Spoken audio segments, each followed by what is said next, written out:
脸，树活一张皮，人活一张脸，脸怎么要？就是尊重别人。凭什么别人给你脸，你不给别人脸呢？所以说我就是一句话，至少得你来我往，不要到最后别人说你重财不重情，这人活着就没什么人味儿了。 In the video, this young woman is named Xiao Ting. What exactly did she do that made the mentor give her such an evaluation on the spot?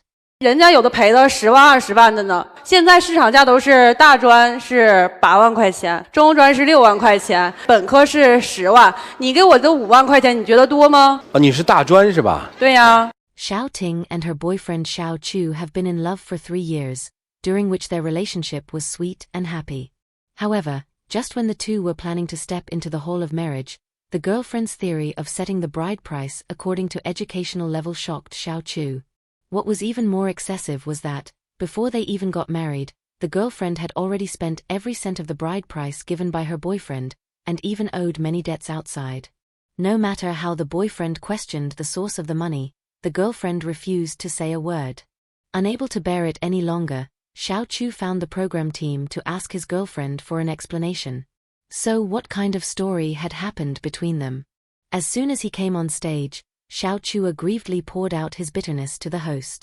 刚开始的时候呢，他对我非常非常的好，也很关心我，很体贴我。但是越到后来了之后，我发现我越来越看不明白他，有很多事他瞒着我。他工资收入很稳定，而且比我多2、3千块钱。我就发现他每个月都是入不敷出，甚至说他管朋友要借钱，有的时候人家不好意思找他还呢，就来找我。碍于面子呢，我就替他还了一些。但后来越演越烈。那天跟我说，他说我银行欠了3万块钱。你看那个你帮我还一下子呗。完了之后呢，实在不行我给你打借条。我说既然咱们两个是要奔结婚的目的去的，那3万块钱倒无所谓的事儿。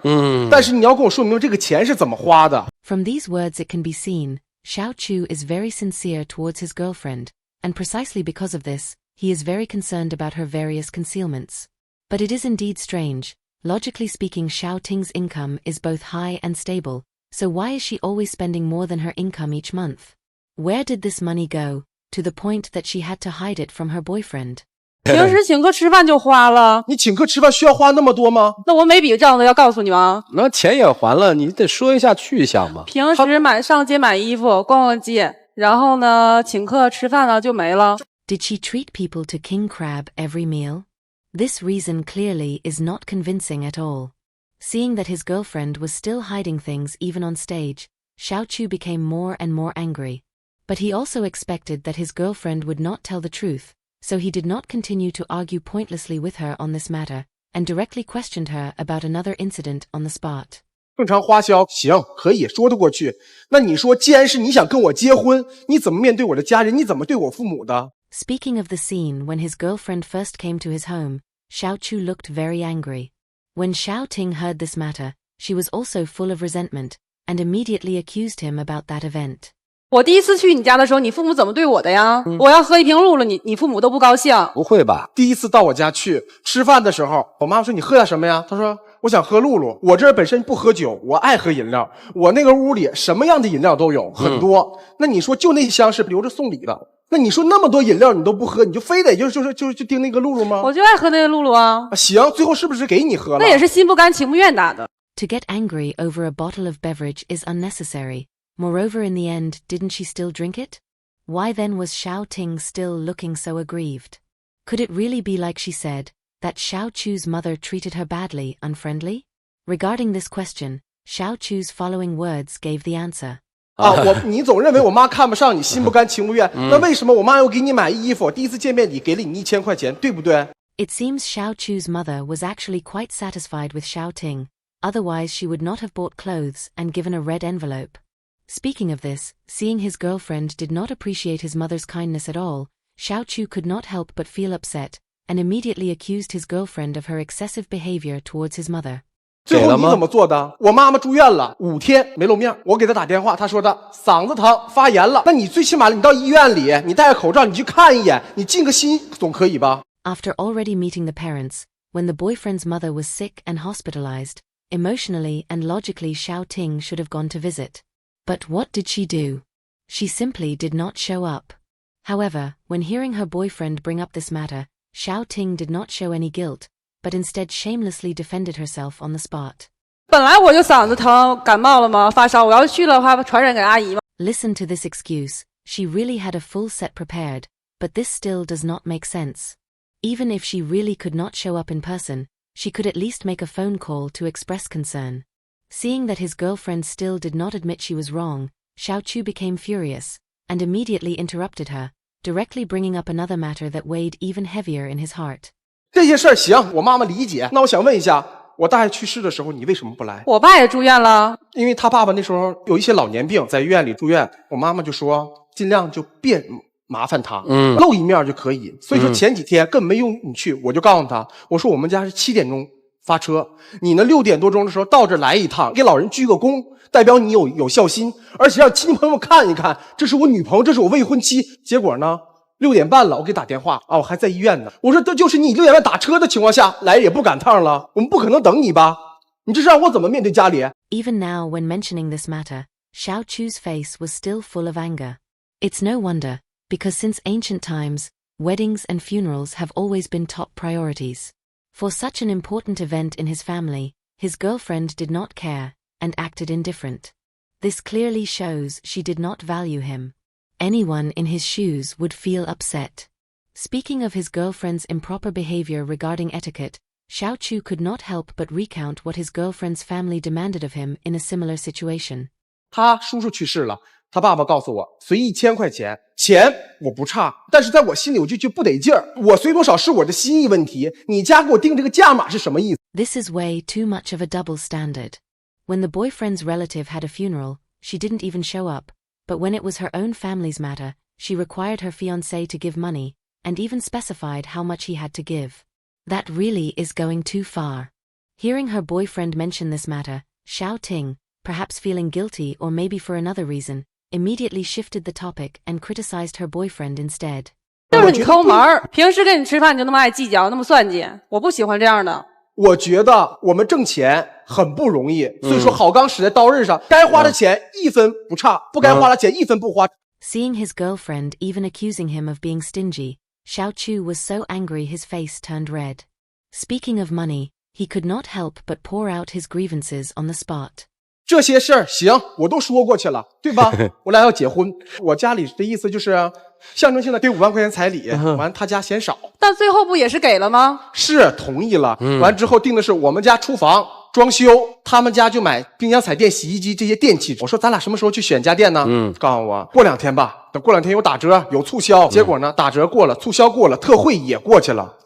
我问他，我说什么时候买呀？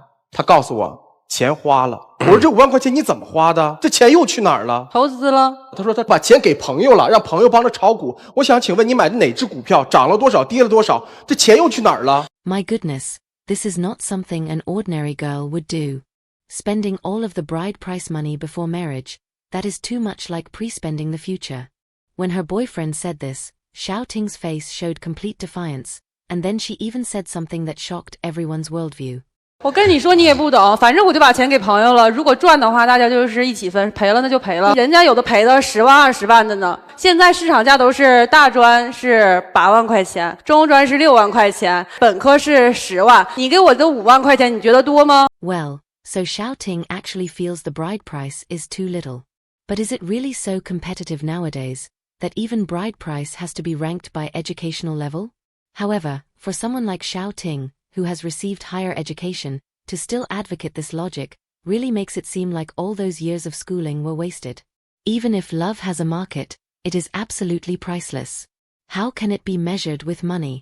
Seeing that his girlfriend still persisted with her logic, Xiao Chu could not help but express his own thoughts on the spot. 这个彩礼只是一个心意的问题，我怎么对呀，想就是你爱我有多深呢？那你爱我有多深？那还有裸婚的呢，还有那你不要钱的呢。能不能跟好的比啊？那你怎么跟正能量的比呢？不我现在怎么感觉像在买猪肉一样？但是我拿5万块钱的你会不会说话呀？不是买半身，是买左边，是买右边。 Xiao Chu's words amused the entire audience, but they also angered his girlfriend. Seeing the two about to start quarreling, the host quickly stepped in to control the scene and asked about the follow-up of this matter. 后来怎么了？最后他妈说了，现在的婚姻法对男性的保障很高，对女性的保障很。若干年后，如果我们两个离婚的情况下，他姑娘什么也没有。如果我把房子一半写他姑娘的名字，他家陪送电器啊、车啊什么都可以。你现在还没结婚的时候，就算着离婚，你能得到多少财产？能得到什么样的？你既然不想跟我结婚，你又收礼，这边又有彩礼，彩礼钱你就花了，什么家你都不掏着，你是不是在骗婚？ Perhaps because he had accumulated too much emotion, Xiao Chu started speaking recklessly out of grievance. But Xiao Ting's mother's words were indeed excessive.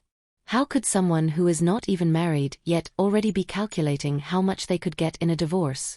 Anyone encountering this would be furious. Hearing this, the host more or less understood the whole story, so he helped the two sort things out on the spot. 男生是因为这个事儿觉得担忧了是吧？对，那人家也帮你还了那3万块钱的这个刷信用卡的，而且这个送了彩礼，送了5万块钱也给了是吧？对啊，但是彩礼不知道哪儿去了啊。你我想问的这个彩礼哪儿去了？我不告诉你炒股了吗？对，现在怎么样？你解释也太笼统了。如果是两个人过日子在一起的情况下，什么事儿是不是得做主？什么事儿跟我商量？我希望你坦诚不公的对我说，什么事儿不说的话，把钱都花了，怎么过日子啊？谁能养得起你？我们是要过日子，不是恋爱，不是在玩，不是在过家家。随便你吧，你爱结不结。 After Xiao Ting said this, probably the whole audience understood what she meant. From the moment she came on stage until now, when facing her boyfriend's grievances and anger, she remained very indifferent. To say she deeply loved her boyfriend, that is clearly impossible. Seeing the situation, perhaps unable to stand it any longer, one of the mentors on the guest panel gave his opinion on the spot. 这女孩哈，我观察了一下她，面容姣好，身材也不错，个性挺骄傲，所以她跟这个男孩在一起，我推测就是曾经沧海难为水，嫁得平凡不甘心，能够将就吗？没办法，30了，所以才有了明码标价，价值8万。彩礼这事儿啊，自古就有，但是后来就变味儿了，到现在，爸妈可能有比较老的思想，就觉得我养了你20多年、30年。我得靠这个结婚给挣回来，所有了才有了标价。我不知道是不是这样啊？但如果真的有可能是这样的话，那生育就不是生育了，是投资。所以爱情不是爱情，是买卖。最难得的是真心相爱，真心对你好，千金难买，对吗？你要到这把年纪还想不清这个道理，还口口声声说爱娶不娶，白活30年。所以最后我觉得我跟小伙子说吧，非你不嫁，未必能嫁。爱娶不娶，不如不娶。 The mentor's words were profound. Indeed, as he said, the conflict between the two may appear to be about the bride price, but in fact it is because the love in their hearts is too shallow. Because she doesn't love, Xiao Ting can squander like this, show no care, even say marry or not so casually. If both treat marriage as a trade, then the wedding can still be held, but sadly, Xiao Chu does not think that way. For him, this requires serious reconsideration. Hearing this, perhaps already seeing through Xiao Ting's essence, Another mentor directly spoke out his own thoughts. 既然礼金代表的是诚意，陪嫁应该也是代表诚意吧，姑娘。陪嫁不说一定要一模一样，基本上得对等嘛，你说往来呀，对不对？你买房子我装修，或者是我买辆车等等，都可以呀。我听说好像是就给了2锅是吧？拿了几个锅和被啥的。不说别的，哪怕是你不买家电装修，就即便不装修去盯着，出力也可以。我听说连力都没出。 就整个装修期间没人见，所以你不能够只进不出啊，那是貔貅啊，姑娘，你认为对不对？ Wow, there's even this situation. Confucius, the old sage, said long ago, "Do not impose on others what you yourself do not desire." But in her case, this clearly doesn't apply. Her own family contributed nothing, yet she demanded this and that from others. Even in business, it is not done like this. Seeing Xiao Ting still acting superior, the mentor couldn't help but feel injustice for Xiao Chu. Realizing that gentle words were no longer useful, he directly told Xiao Ting the plain truth. 有一样东西我们也得要，脸。树活一张皮，人活一张脸。脸怎么要？就是尊重别人，就是你要了脸，你还得给别人脸。这种脸有的时候是一种情，就好比说别人大爷去世了，你不来；别人妈妈生病了，你不来。你大爷去世了，你得明码标价，让别人回1000的礼。 这是什么道理？凭什么别人给你脸，你不给别人脸呢？所以说我就是一句话，至少得你来我往，不要到最后别人说你重财不重情，这人活着就没什么人味儿了。 The mentor's words were very straightforward, but sometimes only such words can truly wake those who pretend to be asleep. At this point, everything that could be said was already said. How they understand it depends on the two people themselves. Both of them looked very serious. After thinking for a while, perhaps completely disappointed with his girlfriend, Xiao Chu chose to give up on her and walked straight off the stage. As for Xiao Ting, she said nothing, and also chose to leave directly. Watching the backs of the two leaving, everyone present could not help but feel somewhat empty. They were supposed to be a couple about to get married. But now, at the end, they didn't even want to say one last word to each other. How sad. But fortunately, they are still young. Here we can only wish Xiao Chu to soon find true love again, and also hope Xiao Ting, after hearing the mentor's advice, can truly change her wrong values. Xiao Ting treated love as business, measuring bride price by education level, even spending all the bride price money and refusing to explain where it went. Her actions made people feel cold and selfish, and she lost the most basic courtesy of human interaction. Xiao Chu, although deeply in love, facing such a partner and such a family, his persistence was destined not to bring happiness. One mentor's words woke everyone. Money can buy a wedding, but it cannot buy true love. Feelings are not investment and not trade. Only respect and sincerity can make a marriage last long. What do you think about setting bride price by education level? If it were you, would you persist or turn away? Welcome to share your opinion in the comments. If you like this video, don't forget to like and subscribe. See you next time.